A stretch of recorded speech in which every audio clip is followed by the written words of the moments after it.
Have you ever felt stuck? Like your life is on pause, like the world is moving forward. People are starting businesses, chasing dreams, building families, changing their lives, while you're just standing still. Maybe you've told yourself, I don't know what to do. I'm waiting for the right time. I'm not ready yet. I'm still figuring things out. But deep down, if you're really honest with yourself, is that the truth? Or is it just fear dressed up as logic? Let's talk about that, because the idea that you're stuck might be one of the biggest lies you've been telling yourself. You're not stuck. You're just afraid to begin. Part 1, the illusion of being stuck. What does stuck really mean? For most people, being stuck looks like this. You hate your job, but you stay. You have ideas, but you don't act. You want change, but every day looks the same.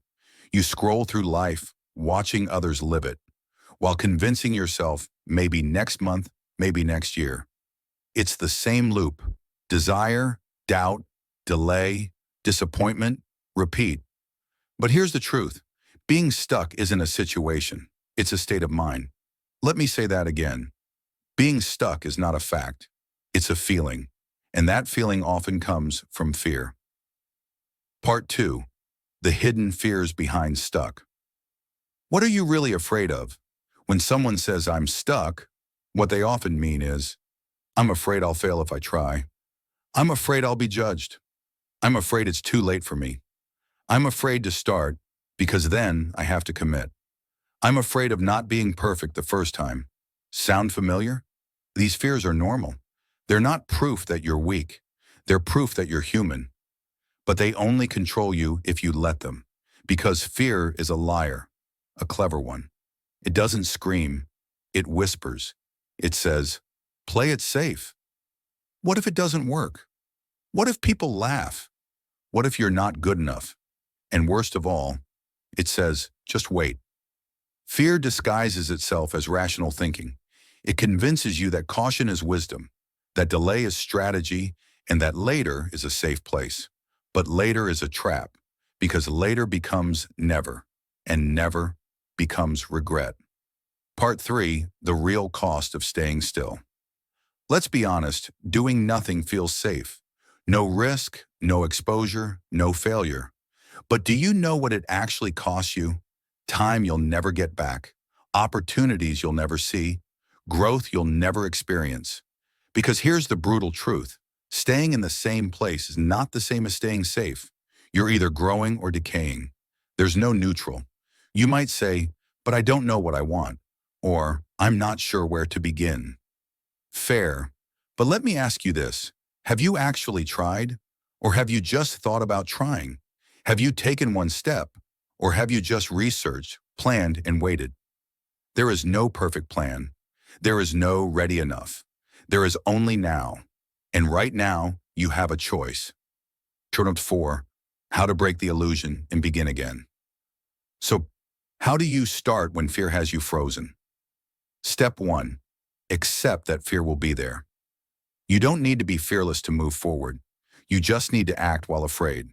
Fear is not the enemy. In fact, it's often a compass. It points to the things that matter, the things worth doing, the things that scare you because they mean something. If you're not afraid, maybe you're not growing. Step 2, redefine success. Stop making perfection your goal. Start making progress your goal. Success isn't some magical end result. It's showing up again and again when it's uncomfortable. It's moving 1% forward even when 99% of you wants to give up. Your job is not to be brilliant today. Your job is to begin today. Step 3, take the smallest possible step. Don't try to change your whole life in a day. Just do one small, brave thing. Write the first sentence. Make the first call.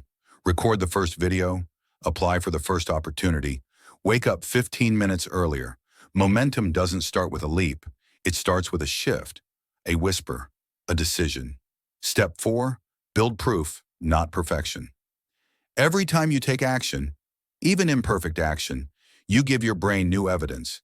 Hey, I can do this. I am capable. Nothing exploded. I'm still here. This builds confidence. Not from pep talks, but from proof. Part 5, the inner dialogue that keeps you stuck. Let's talk about the real voice that holds you back. It's not your parents. It's not society.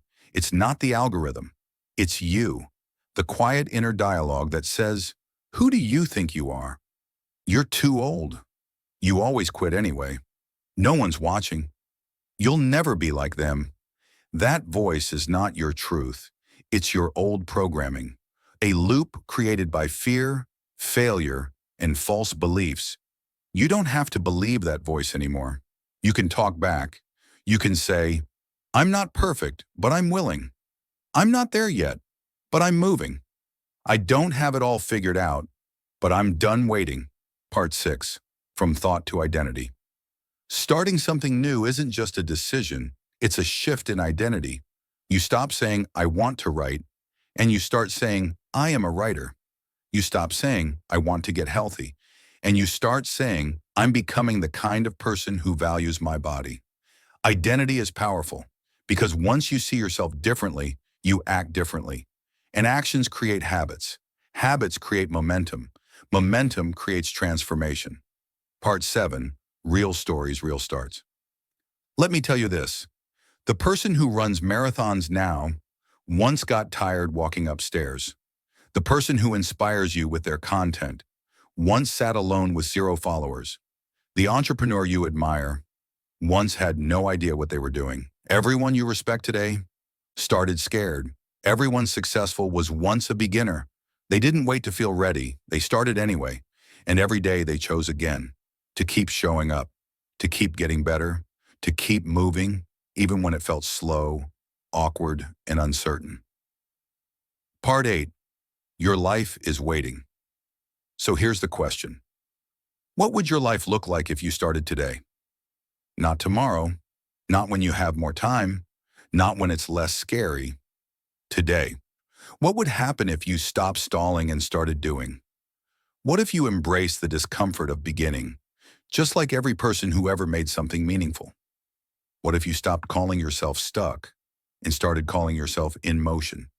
Because you are. If you've listened this far, if you've felt that fire in your chest, if something inside you is whispering, this is my moment, then don't let it go. Closing, final words to carry with you. Let me remind you, you are not stuck. You are just scared, and scared is okay. Scared means you're close to something important.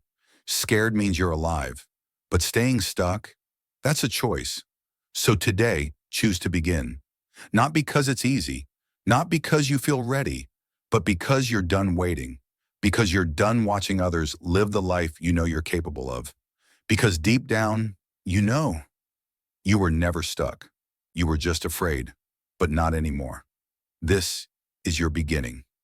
If you are interested in this content, don't forget to subscribe to this channel and don't forget to turn on notifications.